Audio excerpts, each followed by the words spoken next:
So we have an early kick-off today for our 4 Scottish teams in Europe. We have Celtic against Kairat away from home. In fact, all 4 of them are away from home for this match day, of course, with Rangers being away to Bruges tomorrow night, or Brugge tomorrow night, Aberdeen being away to FCSB in Romania, and Hibs being away to Legia Warsaw. So we're going to predict how we think the second legs are going to go. Hopefully they go a lot better overall than the first legs did, but we'll see if that ends up being the case. If you are new around here, please consider checking out some of the other content on the channel, liking and subscribing. But without further ado, let's get into the predictions for the second leg of the playoffs for the Scottish clubs. On to our early fixture this evening between Kairat Almaty and Celtic. Of course, the first leg being a 0-0 draw at Celtic Park. Extremely disappointing if you're in a Celtic persuasion and for Scottish football in general. Celtic huffed and puffed at times, struggled to break the team down. They did have a couple of efforts where they could have scored and been taking a lead over to Kazakhstan, but it didn't come to fruition, unfortunately for them. And what they're going to have to do tonight to get through to the next round of the Champions League is do something they've never done before, which is win in Kazakhstan. There's been 2 losses and a draw, of course. There is a little bit of good fortune for Celtic in the fact that the first team goalkeeper is unavailable through injury that he picked up in the last leg. Their star team striker that's away to Chelsea very soon is also unavailable after picking up a booking in the last leg when he was already on a yellow card from previous, and apparently there's a couple of other first team members missing. So there's absolutely no excuses for Celtic. The big trip can't be an excuse. Kairat had to make it last week.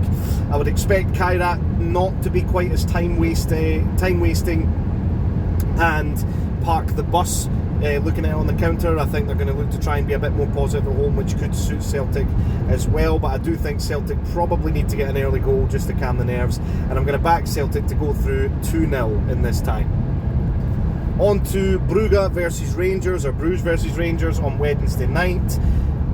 Very tough result for Rangers at Ibrox last week, losing 3-1 on aggregate, and then of course afterwards playing the fixture against St Mirren, which they originally postponed, and dropping points there. So the mood around Ibrox is not very good at the moment, and I don't see it improving, unfortunately, tomorrow night.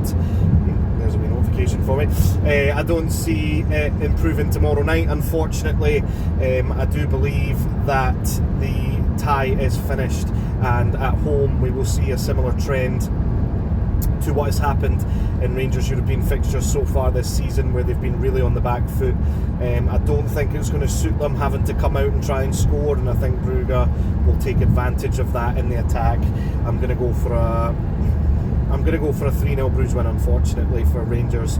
And at least, though, they are guaranteed the Europa League, which they do tend to do better in anyway. I'll be very, very shocked if they're able to turn this tie around, but it'll be good for Scottish football if they can turn the tie around. Will it be good for Rangers? Financially, yes, but you would imagine that in the Champions League they would get pretty torn to shreds, unfortunately. And unless Celtic get signings in, it might be the same thing. So we'll see what happens with the draw being on the Thursday. On to the Aberdeen versus FCSB result. Of course, Aberdeen did manage to turn things around after being 2-0 down, probably disappointingly, because when FCSB scored, it was against the run of play, and then they did go down to 10 men, which is a big benefit for Aberdeen. And then, unfortunately for Aberdeen, right after the second half kicked off, they conceded a goal against 10 men, which is pretty poor from their point of view. They should have taken advantage of it, similarly to how Hibs took advantage in the Partizan away leg when they had the man advantage, and then took advantage in the end when they also had the man advantage at home.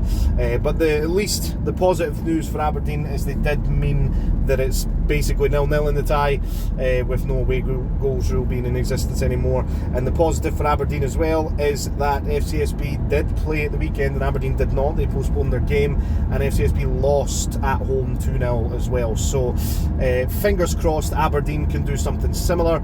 As much as, though, I do think they would have a better time of it in the Conference League in terms of being able to win fixtures. You never know, they might get a positive draw in the Europa League if they were able to get there. And I'm going to back them to get there. Let's be positive and beneficial for the coefficient with a win, and I'm going to go for a 2-1 Aberdeen win.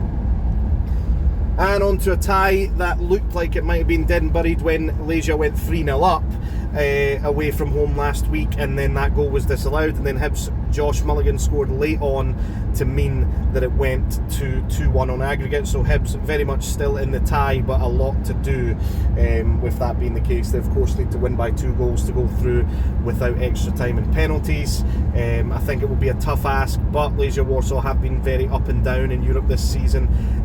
Not just Leisure Warsaw, mind you, Polish teams have had a pretty up and down start, although all 4 of them did win their Conference League legs last week. I think that was the case anyway, I might be wrong on that.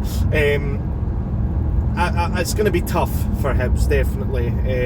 They did postpone their game at the weekend to help get themselves into the next leg, fingers crossed. And this is the one that's the most important, of course, because Celtic, Rangers and Aberdeen all have guaranteed European football regardless of what happens in their results.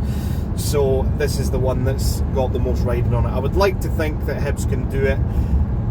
I wouldn't be surprised if they don't, unfortunately, but I am going to predict them to take it to extra time at least and take it to penalties, and who knows who goes through from there. I'm going to go for a 1-0 Hibs win. That's going to do it for the prediction video for the fixtures for the Scottish Premiership. Apologies for all the background noise. I had to actually film this while getting a lift through to work, because I totally forgot about the early kick-off, even though I knew I was going to miss some of the first half while being at work. So thank you very much for watching. If you are new around here, please consider checking out some of the other content on the channel, and I'll catch you in the next one.